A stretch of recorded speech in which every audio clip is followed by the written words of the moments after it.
Blood pressure, measured in millimeters of mercury, is the pressure exerted on the walls of the arterial system in your body.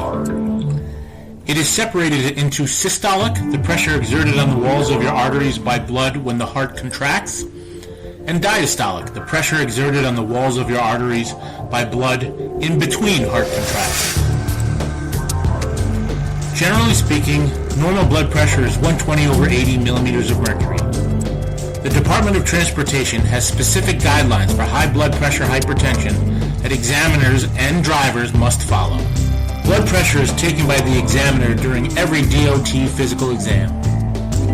If the driver has a blood pressure of less than 140 over 90, they can be certified for 2 years, provided the other portions of their exam are normal. If a driver presents with a blood pressure that is higher than 140 over 90 in either the systolic or diastolic, it is considered high. The examiner is required to take the driver's blood pressure again later on in the exam to allow the patient to relax. It is not unusual for patients to have anxiety prior to a medical exam, and this can influence blood pressure. If after the second measurement the blood pressure is between 140 and 159 systolic over 90 to 99 diastolic, it is considered stage 1 hypertension.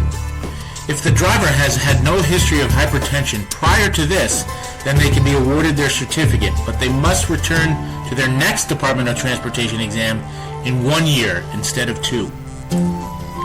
If the driver did have a history of hypertension or has stage 2 hypertension with a systolic blood pressure of 160 to 179 over diastolic 100 to 109, then an examiner can issue the driver a determination pending. If the examiner issues a determination pending, the driver has 45 days to come back to the office to perform the blood pressure exam again. If the blood pressure is normal, then the examiner can issue a certificate for 1 year. If it is still high, then the driver would be disqualified. The examiner can also choose to issue the driver a 3-month, one-time certificate to drive. The driver would need to get an entire new physical at the end of those 3 months, and if blood pressure was still at stage 1 or higher, the driver would be disqualified. If a driver presents to the office with stage 3 hypertension, then their blood pressure is above 180 over 110.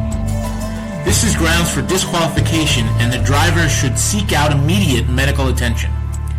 If after receiving medical attention their blood pressure returns to normal, they must still get a Department of Transportation exam at 6-month intervals. The guidelines used for hypertension can be confusing. If you have hypertension that is being treated by your physician, it may be helpful to have paperwork from that physician that includes medications you may be on and your last measurements when being tested in that doctor's office.